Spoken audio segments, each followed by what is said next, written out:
This is the Rebel Author Podcast, where we talk about books, business, and occasionally bad words.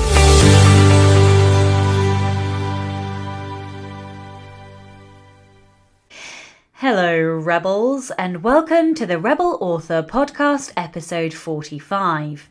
Today, I'm talking to Lisa Lepki from ProWritingAid, the software that you can use for editing, all about how to self-edit your manuscript, and also we delve into characters and generally a bit of editing word nerdery.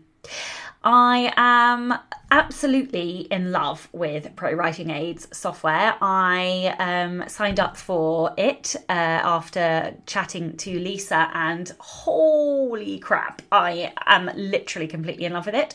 I have paid for a year's subscription, but I can assure you I am going to be paying for the lifetime subscription once that's over. I am a big fan, so I can't wait for you guys to hear that interview. First, let's talk about last week's question, which was, what method of publishing are you following or would you like to follow? We had a stack of answers, so thank you as always to everybody who responded.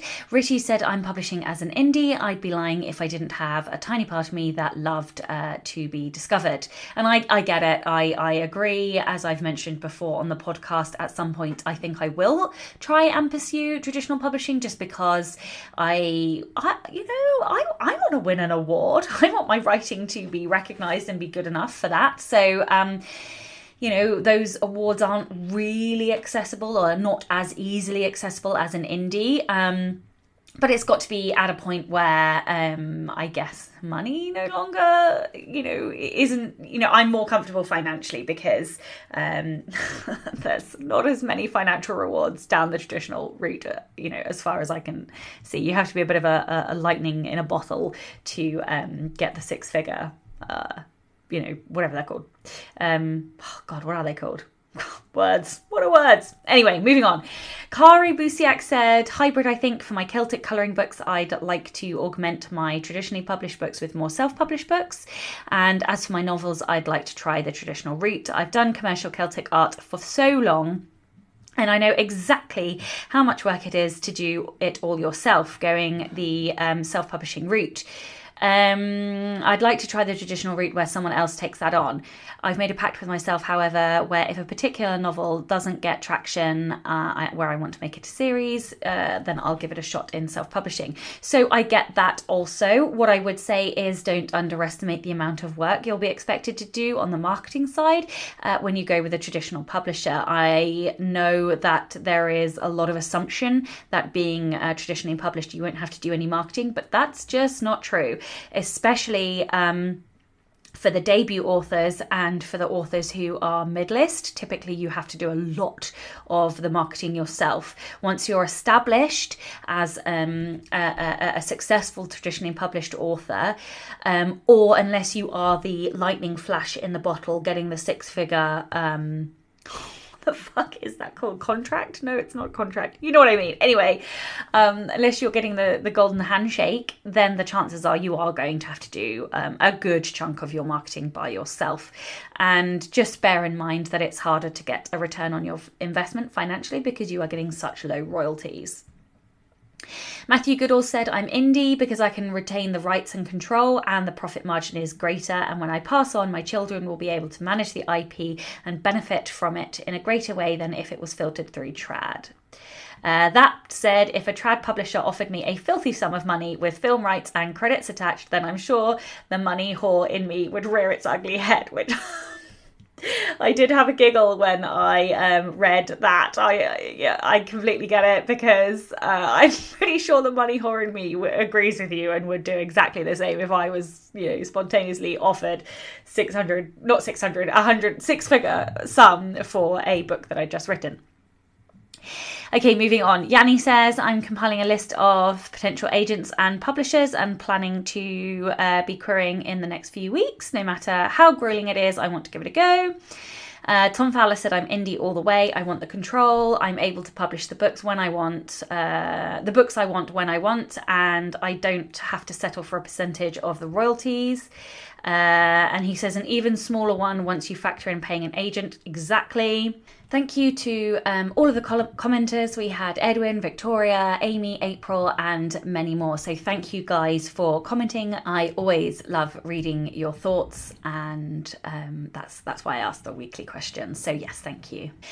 This week's question is, what writing or editing software do you use? Obviously, I've just mentioned that I am now a firm user of ProWritingAid, and I also use Scrivener. So what software do you guys use? My book recommendation for this week is my latest book launch, which I know has sort of snuck out of the blue. I've not really mentioned it, but this is the book that I was co-writing for a while. I know I did mention that on the podcast. And this is the book that I have co-written with Thorn, it's the first of two that I've co-written. And it's called 9 Things Career Authors Don't Do, Rebel Mindset. And if you're listening to this in real time, then tomorrow there will be a second bonus mini episode this week talking all about the Rebel Mindset book and what's in it and some tips and tricks and things like that. So the book link is in the show notes. Go grab a copy, my wonderful little rebels. In personal update this week, I finished Trey last week. I can't actually believe it. So I know at the time of recording last time, I was talking about the book that I recommended last week, Be a Writing Machine, and in conjunction with Chats with Dan, I just unblocked a lot of shit and managed to get to the end of the book, which is such good news because I really did think that was going to, be the end of me writing fiction. So yes, I also had so many revelations that I feel like I might do a mini episode on it. I'm not sure. It just depends on my time. My time is very limited at the moment, but I would really like to just, I guess, reflect and be able to share some of the warning signs that things were going wrong and how to spot them and what to do about them. So yes, I might well do that. What else? So obviously book launch next week, which I have mentioned, and you'll find out more about tomorrow, which is fantastic. Oh yes, because obviously at the time of, if you're listening to this in real time, then it is tomorrow that the book launches, which is 9 Things Career Authors Don't Do, Rebel Mindset, just to get the name in one more time. I have also started filming the Anatomy of Prose companion course, which is super exciting. It is so much more work than I ever anticipated, but I'm hoping it's going to be really useful for you guys. And I think I'll do either a Facebook group or a Slack or something for all of the course students to be able to chat about, I guess, the exercises and stuff that they're doing in the course.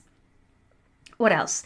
I've also been going back to business basics, redoing my autoresponders. I'm creating sort of a mini filmed course as well. It will all be in text, but also doing some videos just to bring it up to date, I suppose. And this is because I'm moving from MailChimp to MailerLite. A couple of other things. I started working on the prequel novella for my current series, which is exciting because I get to try out my new writing process, which is going very well. And I've already got about, several thousand words in the book. So yeah, I'm amazed at how fast I'm able to write now that I've lifted some of those process barriers.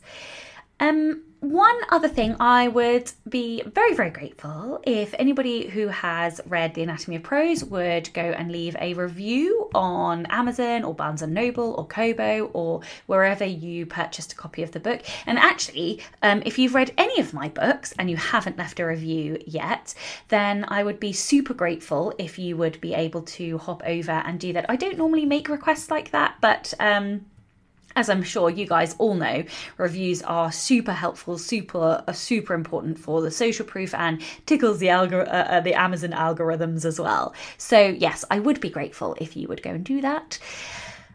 I think that's probably it. Just a reminder that the discount code for Pro Writing Aid is Rebel25 for all listeners if you would like to go and try out the software. Listener Rebel of the Week this week is ROSAIRE BUSHEY. ROSAIRE says, so my Rebel story may not be a true Rebel story, but I'm the youngest of 7, and growing up there was a story in the family that while she never explicitly confirmed, my mother never expressly denied it either. And while there is obvious reason to doubt, I think most people who know me would entertain the possibility that it's true. The story is thus.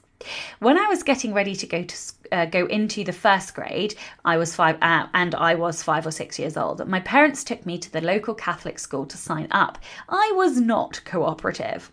At one point in the proceedings, I allegedly punched a nun in the stomach and told her, oh, I'm so sorry, I can't get through this, and told her to go fuck herself.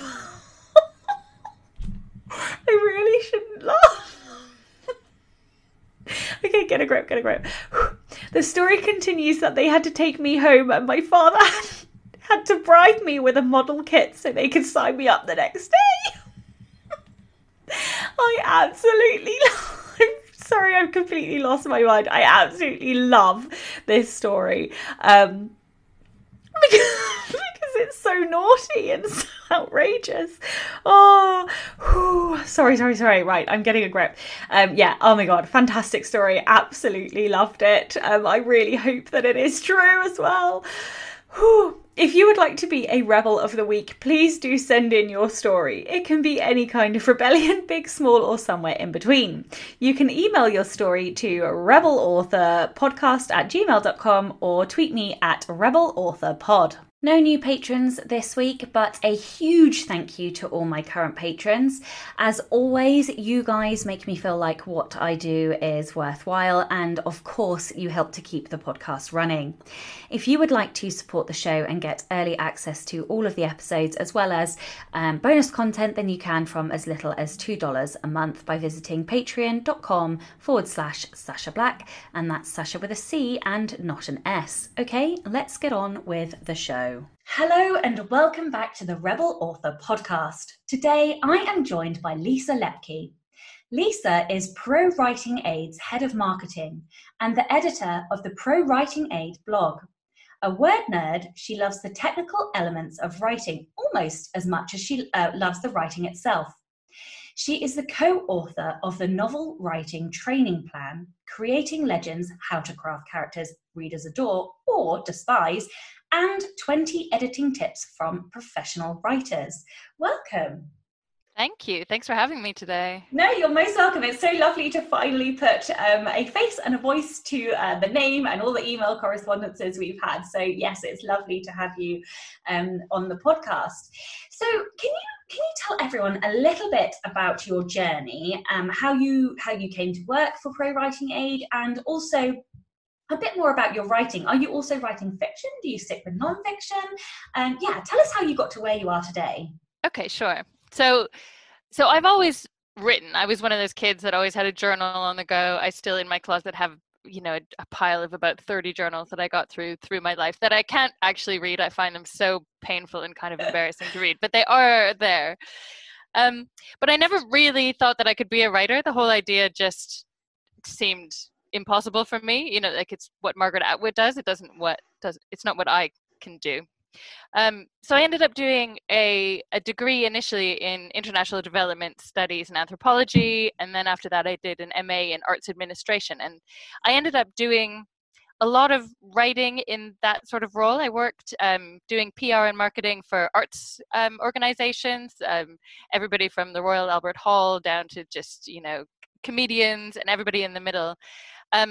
And I really loved the writing there, but again, still, it didn't feel like actual real writing. Press releases felt, like what I did at work.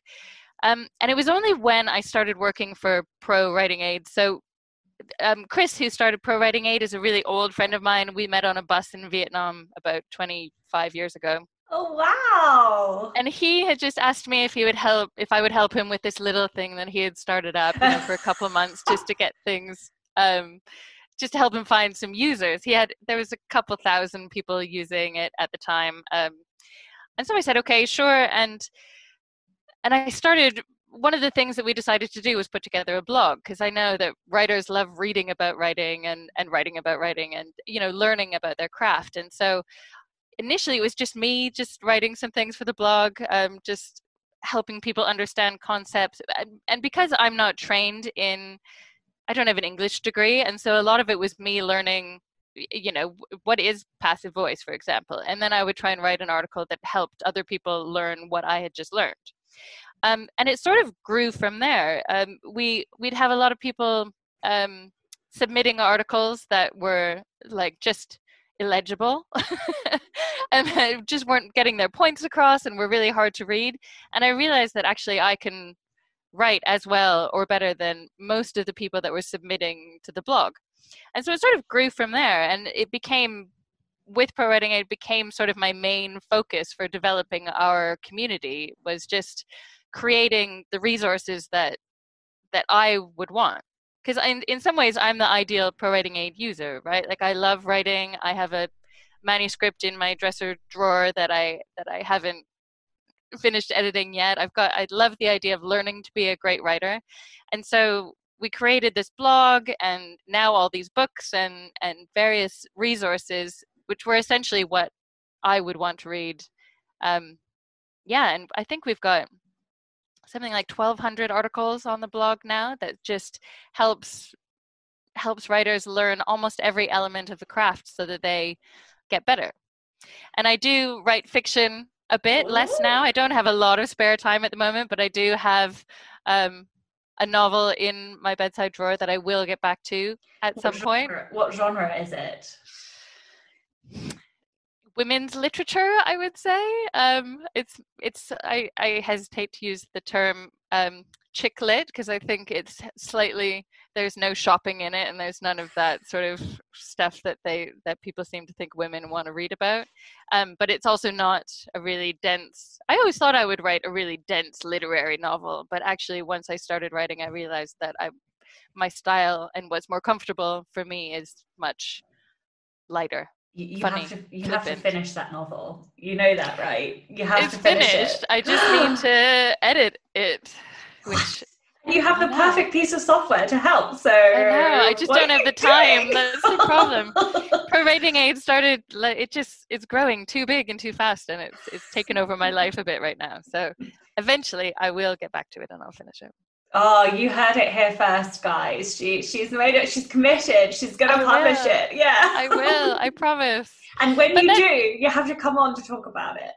Okay, I will. I will. Awesome. But I think my issue is the same issue that so many writers have, is I finished it before I started writing or started working for ProWritingAid. And I think I hear from writers all the time in our community that they've written it and they've got a first draft, and then the task of editing it just feels so monumental, because it's 60,000 words, 70,000 words, something like that. Like, it just felt a bit daunting. And at the time, I didn't understand how that could be made less daunting. I didn't know how to do it in bite-sized pieces, and where to begin and what to do in the same way that I do now. So I think now when I do go back to it, I'll be much more prepared. It's funny, because I think each stage of this journey is huge. Each one is a mountain, and that's why so many people don't get to publishing, because when you start and you're on chapter 1 and you write your first sentence and you're like, fuck, there's like God knows how many more sentences, 60,000, 70,000 more words, and you're on word 1.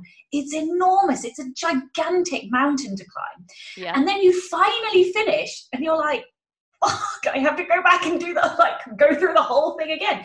And there's so many and learn layers. A whole different set of skills. Exactly. And all those layers of editing, because it's not just, you can't just do one editing pass, because you can't get everything.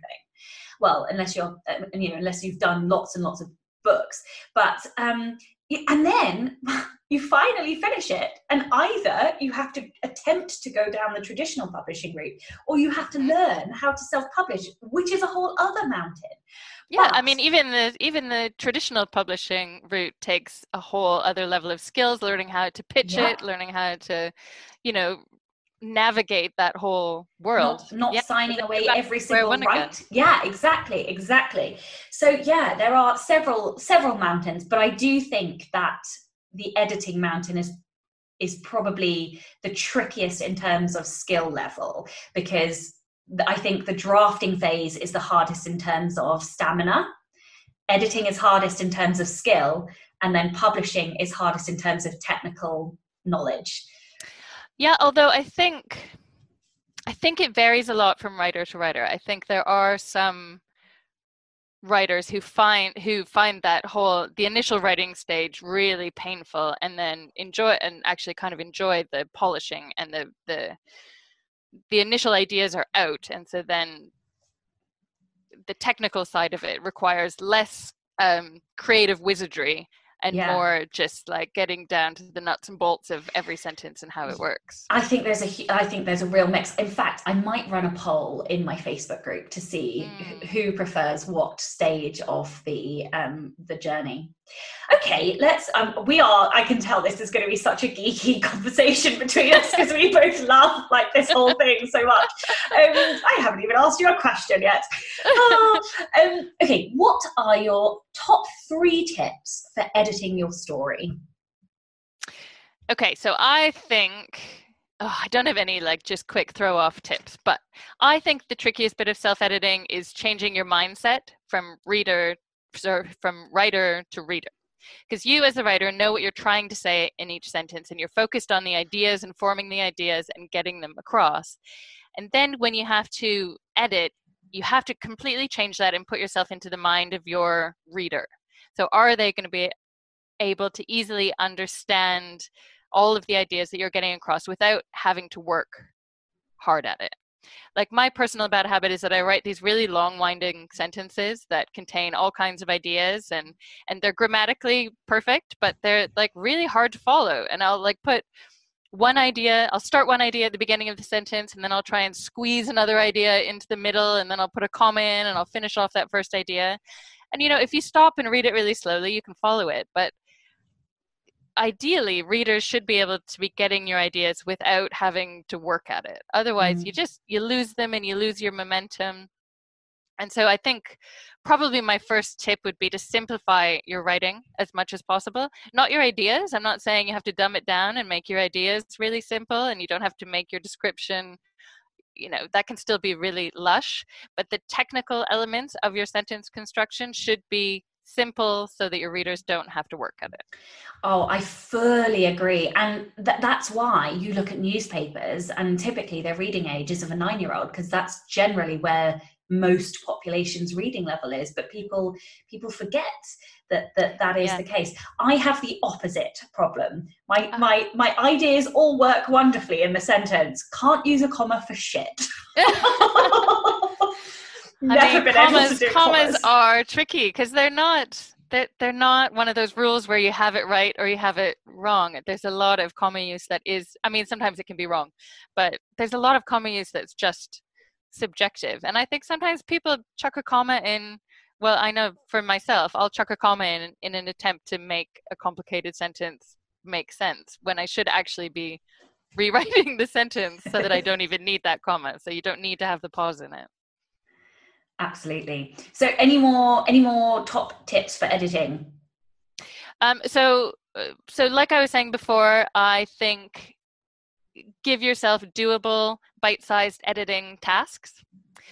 I think that's part of what I like about ProWritingAid, is that it sort of can give you direction. And so now when I'm editing something, I will just go through the entire book. For example, all the books that we have in the ProWritingAid library, I will just spend one day where I just go through and get rid of all the passive voice, or maybe not all of it. Sometimes it's correct, but for the most part, I'll try and make all of the writing so it's active. And that's just what I'll do all day, and it makes sense to me. And at the end of the day, I'm done, and I can put a check mark beside it.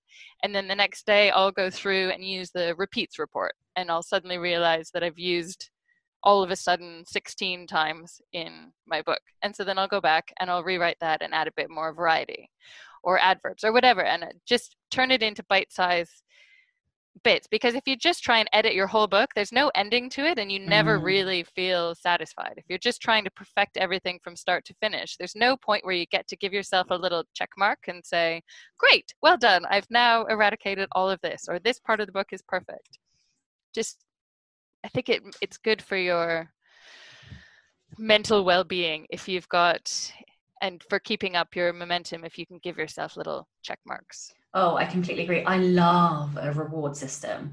I love a reward system, right? Like, I know, I always feel really childish when I admit that, but I'm like, yeah, give me stickers and ticks and like rewards, and I'm your girl, you know? Yeah. Well, and one of the things that we're working on, this is insider top secret information, but the next thing that we're going to launch with ProWritingAid is called goals. And so with every document, we'll give you, I think there's about 20 different targets, like this is where you want to go. And we'll be able to say, on these 6, you've already got a gold medal. These ones, you need a little bit further. And so you'll be able to literally see those things moving up into your done area as you go through your book. So that everyone just gets those little pats on the back as they're editing. That is amazing. Hopefully by autumn, that'll be in your software. That is amazing. Okay, what mistakes do you see writers making in their editing or with their editing? They don't do it. They do an initial read through and they run a spell check, and then they send it off to an editor, to a professional editor to try and do it, or even worse, they send it off to an agent or a submissions team, assuming that a professional editor's job will be to fix up all of their errors. And I just don't think that's the case. I'm a big believer that authors should be putting in the time and the effort to really thoroughly do a self-edit themselves. This isn't to say they don't need a human professional editor, they do, but I just think the manuscript that a writer gives to a professional editor should be tight, like as tight as they can make it. So that the editor, because editors are only ever going to spend so much time on your book, and if they're, fixing your syntax and correcting your grammar mistakes, they're just not going to go as deep as they will compared to if you send them a really well edited, really polished book, then they'll be able to go into the meat of it and look at your narrative and look at your characters and look at your overall structure. And that's the key stuff where you need an actual human pair of eyes to read it and give you proper feedback. Because when you're, it's the forest, you can't see the forest for the trees sort of element. So you do need that external pair of eyes, but authors you can't get out of it. You've got to do that initial self-edit yourself. So I think that's the big mistake. People send stuff to me all the time for the blog that they haven't even bothered to polish at all. And I just, in the first paragraph, if there's like a really basic mistake, or if even, I get them with spelling mistakes still, and I'm just like, no, I don't even finish it. Just no, and submissions teams, if you think that they read, I don't know how many things every day, they're not going to, they're going to choose the writing that is already as close to publishable as possible, right? The less work they have to do, the better. And so you're shooting yourself in the foot if you're not putting in the time to make it as good as possible. Yeah, I completely agree. And I think that's such a good point you make about editors as well. So I do developmental editing, and the better quality the manuscript, the better quality the feedback I can give, which sounds weird because you would hope that you're giving a complete standard across everything. And I am, but if a manuscript is riddled with very basic mistakes, you can't go into the detail, the higher level things that need correcting, until you have the foundations corrected, which is why it's so important that I personally think writers should get feedback from other writers before they then spend a lot of money with an editor. So I just did an edit the other day, and it was such a good quality manuscript that it meant that I could really go into detail to polish that cherry rather than having to shape and mold it.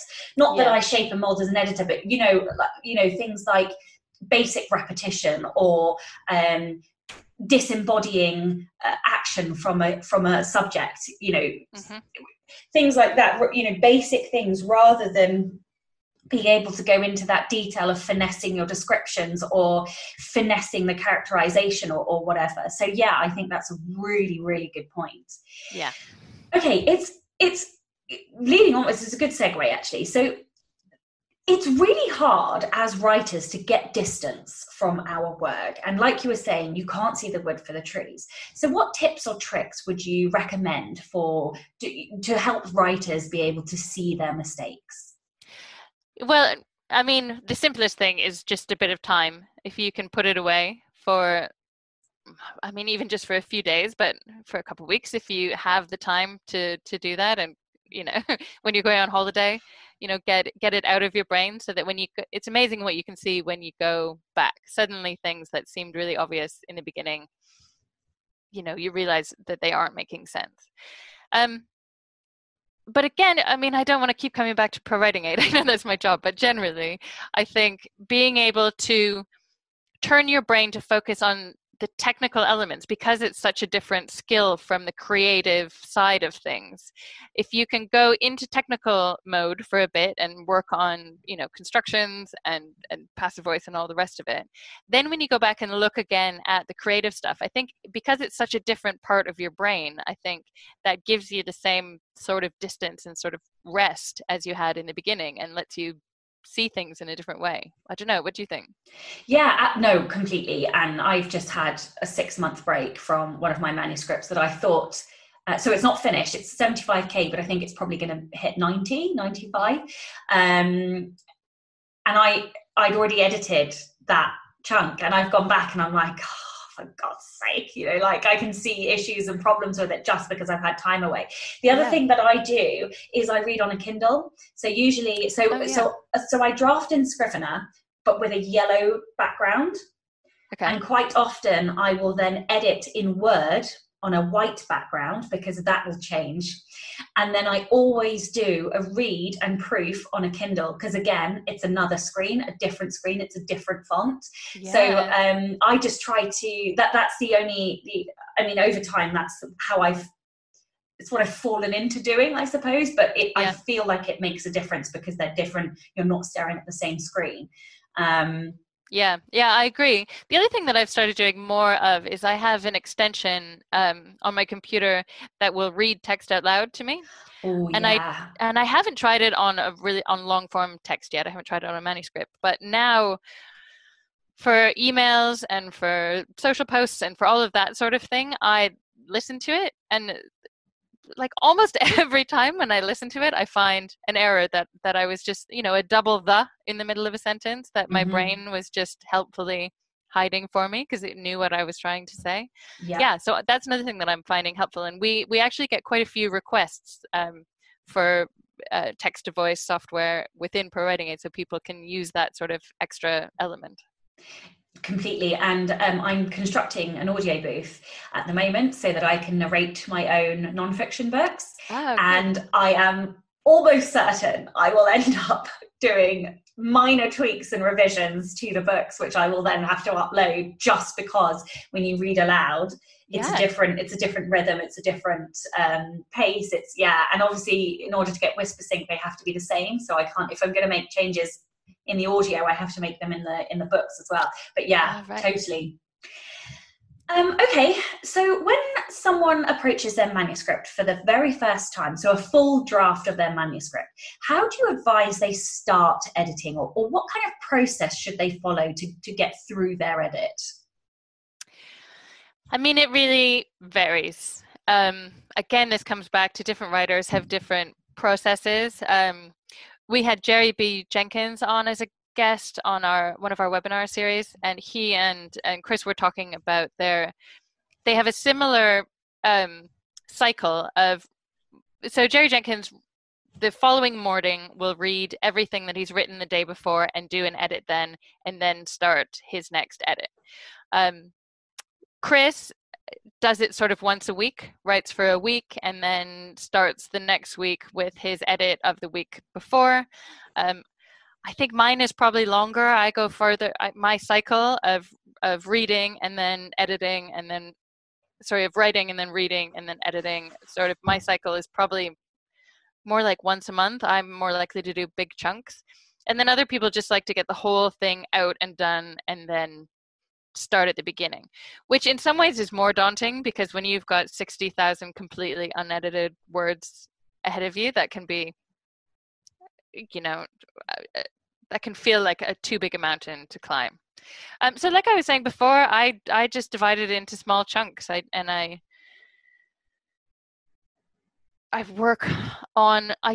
sometimes work on one element through all the chapters. What I used to do is try and get the first chapter, all of the different elements perfect before I'd move on to the second one. But so as a result, I would have all these projects with really, really solid first chapters, and then they just got worse and worse and worse as I lost momentum and as I got bored of reading my own words. So now I sort of choose one element, just readability, just style, or just grammar, just whatever, and go through as much as I can before starting on another element instead of several other ones. But, it all depends on who you are and what your process is and how and what works for you. I mean, I don't want anyone to try and pigeonhole themselves into a hole that doesn't fit for them. Yeah, and I think that's so true, because the only way you sort your process out, I think, is by continuing to write books. Like, you don't really, it takes a few books before you really learn what your process is for.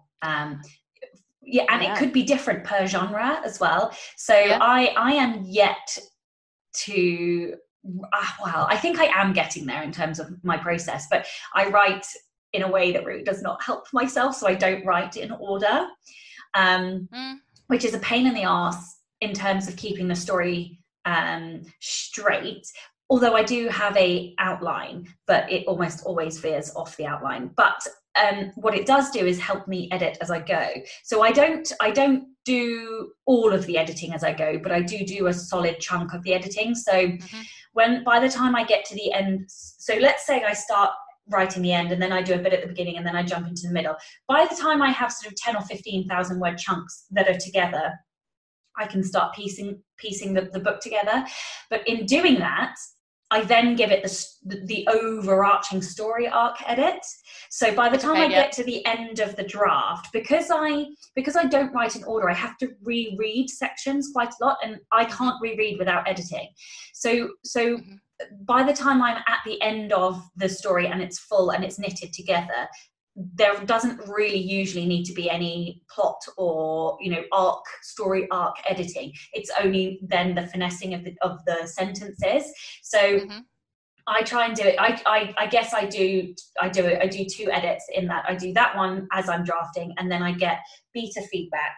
And I tend to then go through and just finesse the last bits before it goes off to an editor.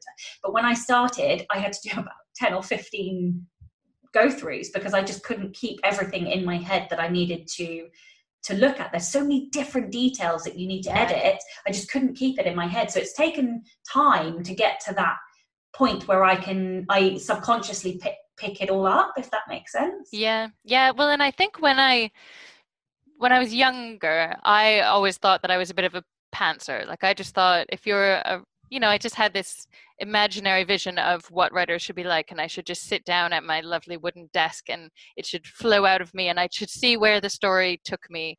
Whereas now I've really come full circle and I'm a real outliner now. Like, I want to know where everything is going, and like you with my book, I often will start at the end.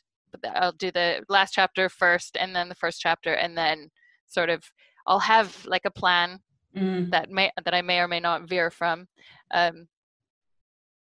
Yeah, I mean, it's tricky. Everybody's got their own system, don't they? And I think sorry, go ahead. Oh, I was just going to say, I don't think I've spoken to 2 writers who have ever told me the same system. ever, which is just Yeah. wonderful. Okay. Yeah, So, well, and it's practice. It's figuring out what works for you, because what works for you may not work for me. And so you have to exactly. try a lot of things in order to figure out what does work for you. And write a lot of books as well. Like you Yeah. have to, because you can't just write one book, I suppose, and know. Well, you could, I suppose, be lucky. In fact, if you are that lucky, you're a bastard. Because I've had to suffer through thousands of Yeah. drafts. If it's hard for us, it should be hard for you too. Yeah, suffer, damn it! No, I'm joking. I'm kidding, everyone. I'm kidding, sort of. Okay, right. How can writers use ProWritingAid to help them edit their manuscripts? Okay, well, we've talked about that a bit. I think where ProWritingAid excels is looking at the foundations and the scaffolding of your writing. So it's not going to be able to find your plot holes. It's not going to tell you if your characters are acting inconsistently.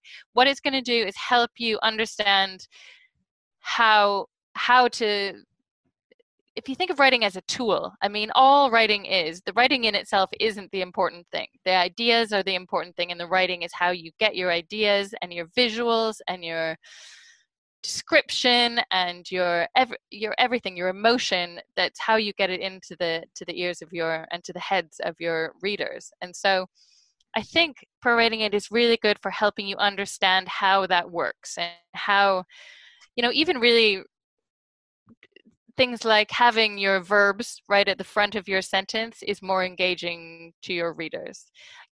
Passive voice I keep bringing up, but it's one of those things that really irritates a lot of people if you have a lot of passive voice in your writing.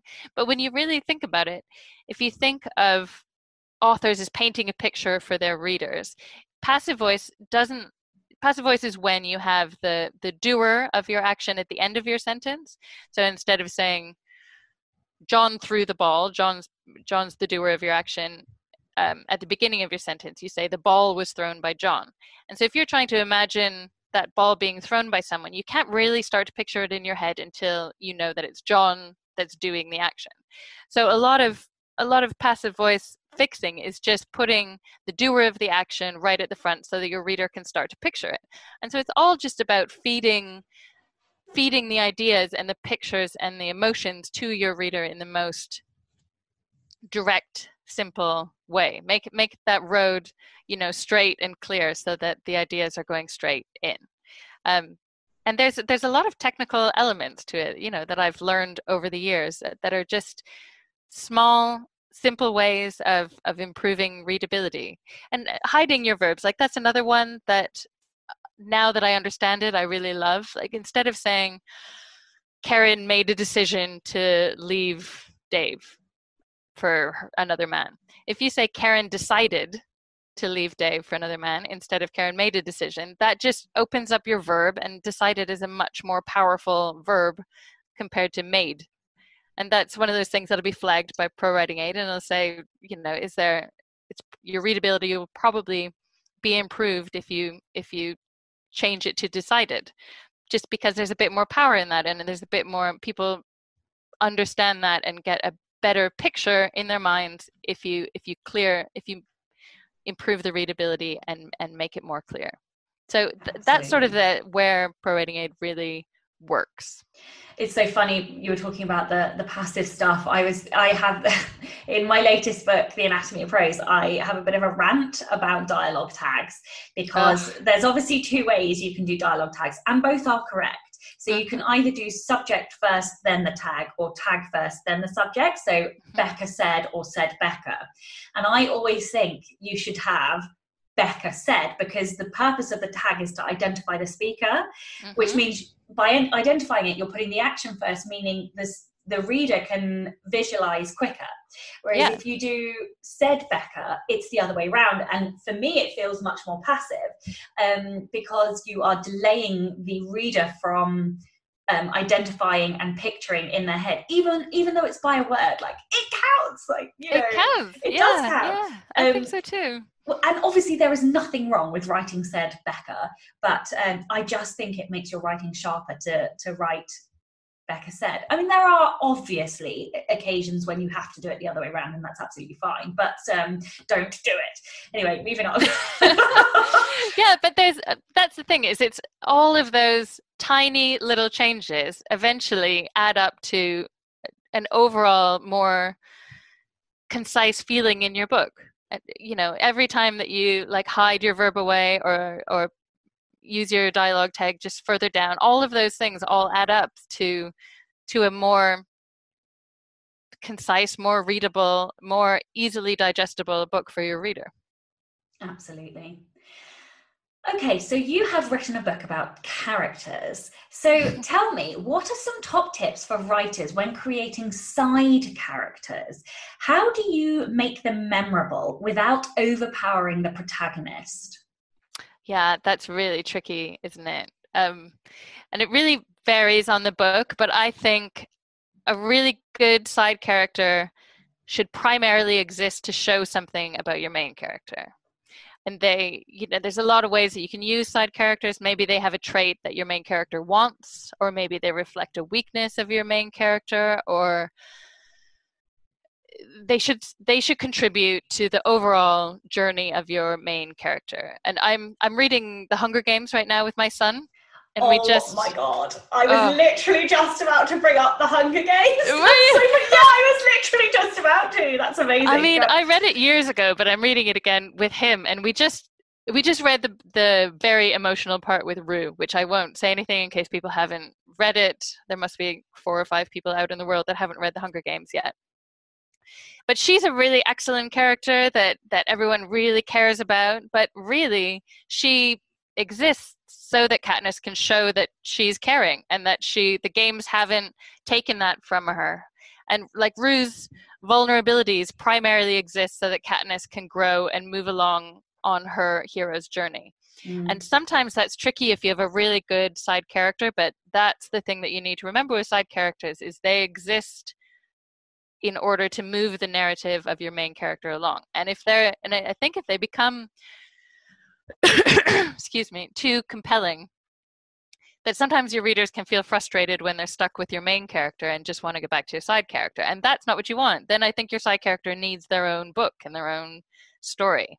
And I think that's where sometimes newer writers get it wrong, is they create these amazing side characters that have their own interesting journey, but that aren't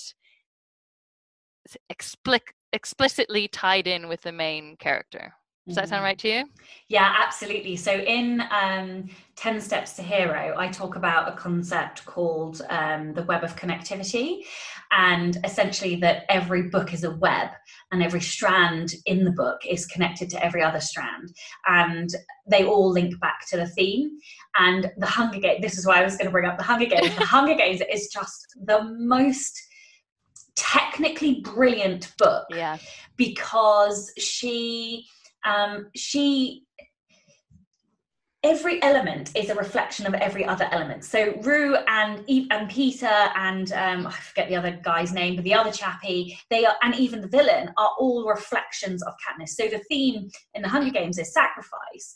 Well, okay, it's a lot more. It's, you know, if we're drilling it down to one word, the word is sacrifice.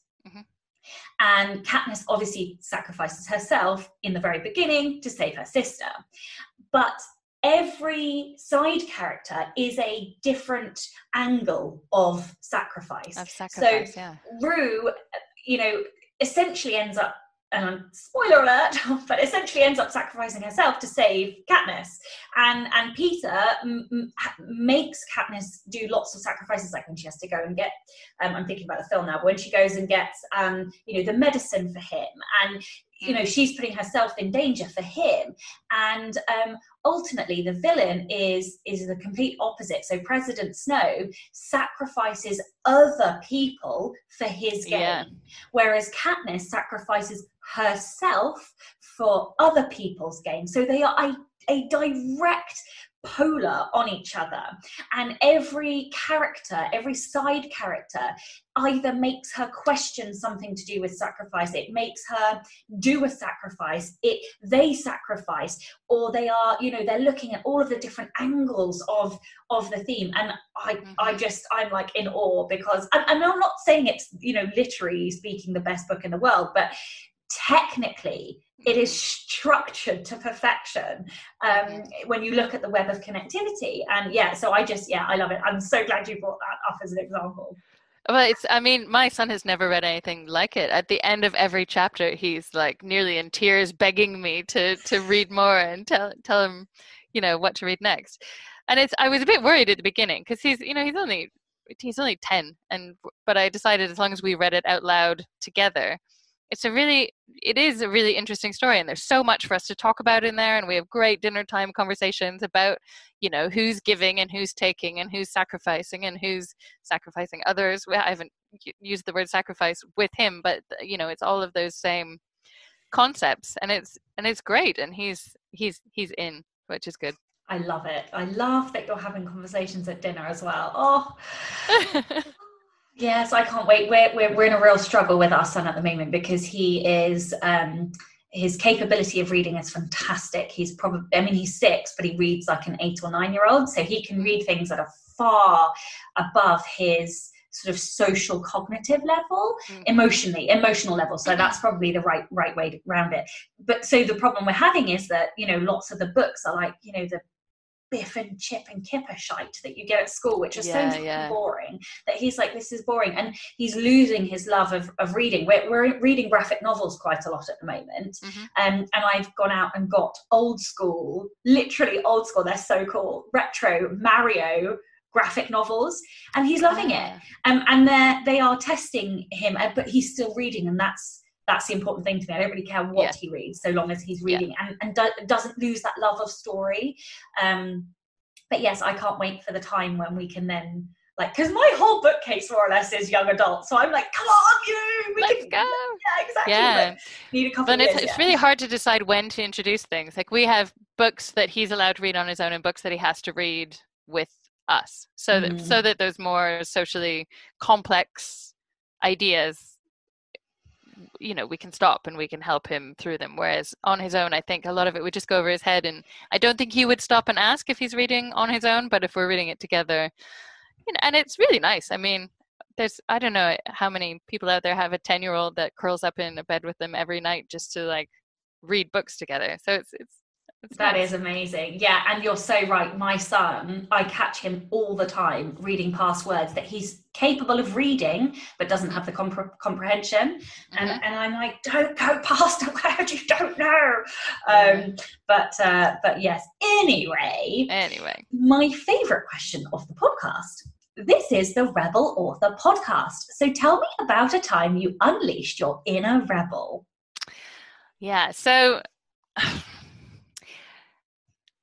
I mean, this isn't overly, this is work again that I'm going to tell you about. But when we first started doing all this ProWritingAid stuff, most of my experience had been in, you know, much more traditional marketing. You know, with theater, it's leaflets and it's articles in newspapers and that sort of thing. So the whole world of digital marketing was really new to me and quite scary to me, and it's quite intimidating. And so I decided I needed to teach myself digital marketing, and in doing so, I found all of these people, mostly men, who love like using jargon and statistics, and I'd be talking to them and they'd say, well, I used SEO long tail keyword optimization methods to show 570% growth in organic reach, blah, blah, blah. And I was like, oh, okay, I can't do this. I don't know what I'm doing, because all of this stuff is like Greek to me. And then I just thought, you know what, I'm just going to step back from all of that, and I'm going to figure out, I'm not going to get caught up in the tech and in the ads and in all these people that are trying to tell me how to do this thing. What I'm going to do is just listen to myself and figure out what I think we should do and do it. And it felt, I know maybe that doesn't sound like me rebelling, but it really felt like a brave thing to to do. And, imposter syndrome, crept up and said, what are you doing? You don't know how to do this. You don't know how to do digital marketing. You don't know what long tail keyword optimization means. I do now. But I just decided we wouldn't do much in the way of advertising. We wouldn't do much in the way of, Google search and that sort of thing. We were just going to make really good resources so that we could offer people that we thought would find our software useful. Put all of the articles out there explaining things about writing, so that if people are looking up passive voice, for example, they'll end up on our blog and they'll learn about it. And then we can say, if you're interested in this, we have some software that will flag all instances of passive voice for you. And we just built it out from there. And same thing with we've got a whole library of books that our premium users can download for free. And we're doing all these webinars. And I just made the decision at some point, after trying to get my head around all this stuff that didn't come naturally to me, that I was just going to basically spend all of our marketing budget creating the resources that I wished were out there for me. And I did, and now we have 1.5 million users, and I think it worked. OMG, that is insane! Yeah, that's amazing! Cool. And all of that content on our blog has really resonated, and people comment on it, and I think we get 70% of the people on our website find us because we've created all this amazing content, and we've got a team of 10 I think it's about 10 freelancers that regularly contribute, and one is an expert in business writing, and one is an expert in content, and one is a former teacher. And they're providing really useful, amazing content that, isn't just chucking money at YouTube ads or banners on websites that may or may not work. We've put it out there and people find it useful, and so they become part of our community. And it's great. I love that, because I am not a huge fan of advertising. I spent thousands on Facebook ads, and I don't enjoy it. I don't like the process of it. I don't like dealing with the data and the stats and the conversions and all that bullshit. And I much prefer creating an ecosystem and doing things like this, providing content, providing lives, doing question and answer sessions, doing webinars, wink, wink, and providing resources, helping other people, I think is a far better use of my time. Perhaps not as useful for my fiction, and I will have to continue doing ads for my fiction, because I just don't think the ecosystem, I just don't have the same ecosystem there, to connect and help in that way. But yeah, I love it. I love that. Yeah. Okay, tell listeners where they can find out more about you, the books you've mentioned, and also ProWritingAid. So ProWritingAid is just ProWritingAid.com.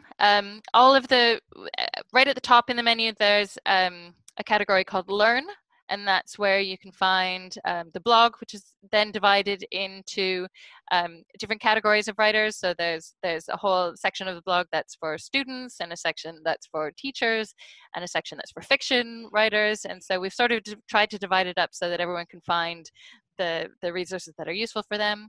That's also where you can find our library, and we now do at least one, sometimes two free webinars a week.